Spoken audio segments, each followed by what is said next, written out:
এবার এই প্যানের মধ্যে আমি দুধ দিয়ে দেব, দুধের মধ্যে পাস্তা দিয়ে দেব।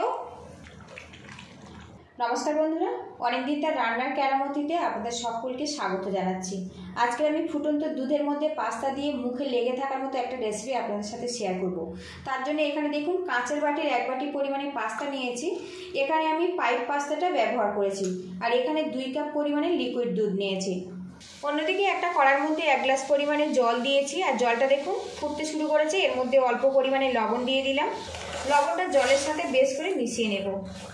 এবার এর মধ্যে পাস্তা দিয়ে দেবো। পাস্তা একেবারে নরম করে এটা সিদ্ধ করে নেব। আর বন্ধুরা, আমি সবসময় ঘরে থাকা উপকরণ দিয়ে রেসিপি শেয়ার করি।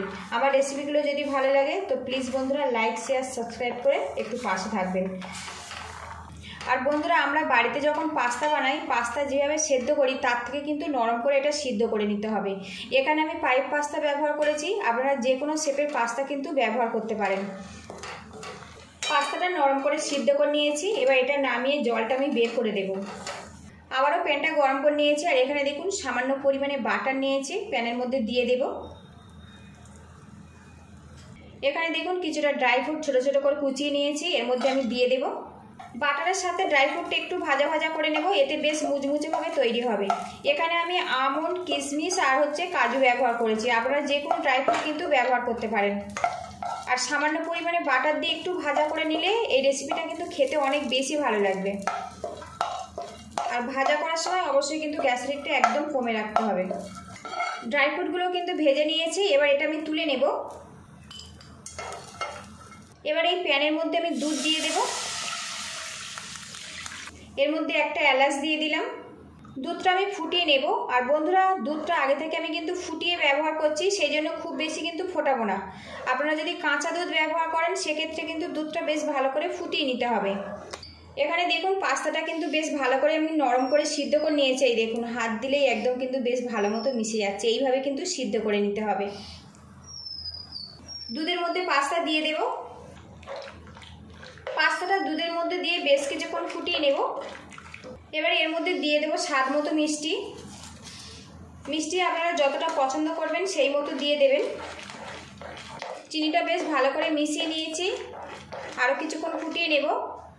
একটু ঘন ঘনভাবে রেডি করব, তার জন্য এখানে কিছুটা জল নিয়েছি। এর মধ্যে 1 চামচ পরিমাণে কাস্টার্ড পাউডার আমি জলে গুলে নিয়েছি, পাস্তার মধ্যে আমি দিয়ে দেব। ভালো করে মিক্স করে নেব, নিয়ে কিছুক্ষণ ফুটিয়ে নেব। আর বন্ধুরা, এখানে আমি চিনি ব্যবহার করেছি, আপনারা চাইলে গুড়, বাতাসা ব্যবহার করতে পারেন। দুধ আর পাস্তা দিয়ে তৈরি এই রেসিপিটা আপনারা মর্নিং ব্রেকফাস্টেও পরিবেশন করতে পারেন, আবার কিন্তু বিকালের নাস্তাতেও পরিবেশন করতে পারেন। একটুখানি ফুটিয়ে নেব, এতে করে বেশ ঘন ঘনভাবে তৈরি হবে। অনেকটাই ঘন হয়ে গেছে, ঠান্ডা হওয়ার পরে কিন্তু বেশ কিছু ঘন হয়ে যাবে। এখানে যে ড্রাই ফ্রুটগুলো ভেজে রেখেছিলাম এর মধ্যে আমি দিয়ে দেব। পাস্তা তো অনেকভাবে খেয়েছেন বন্ধুরা, আমার মতো করে ফুটন্ত দুধের মধ্যে পাস্তা দিয়ে রেসিপিটা একবার বানিয়ে দেখতে পারেন। যদি ভালো লাগে বন্ধু বান্ধবের কাছে একটু শেয়ার করে দেওয়ার অনুরোধ রাখছি। আর বাড়িতে বানালে অবশ্যই কমেন্ট বক্সে জানাবেন। আর নতুন বন্ধু হয়ে থাকলে বা আমার নিত্য নতুন রান্নার রেসিপি যদি আপনারা পছন্দ করেন তাহলে চ্যানেলটিকে অবশ্যই সাবস্ক্রাইব করে বেল আইকনটি প্রেস করে রাখতে পারেন। দুধ পাস্তার এই রেসিপিটা কিন্তু বন্ধুরা আমার পুরোপুরি রেডি হয়ে গেছে।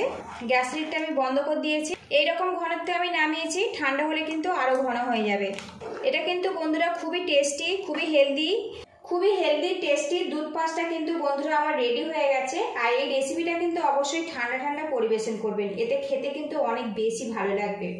পুরো ভিডিওটির সঙ্গে থাকার জন্য অসংখ্য ধন্যবাদ। ভালো থাকবেন, সুস্থ থাকবেন, দেখা হবে নেক্সট ভিডিওতে। আর বন্ধুরা, এখন দেখুন কতটা জুসিভাবে তৈরি হয়েছে। দেখুন বন্ধুরা, একবার এইভাবে বানিয়ে খাওয়ার অনুরোধ করছি। আর বাড়িতে বানালে অবশ্যই কিন্তু কমেন্ট বক্সে জানাবেন। তো বন্ধুরা, লুকিংটা দেখুন। পাস্তা তো অনেক রকমভাবে খেয়েছেন, একবার এইভাবে বানিয়ে দেখতে পারেন।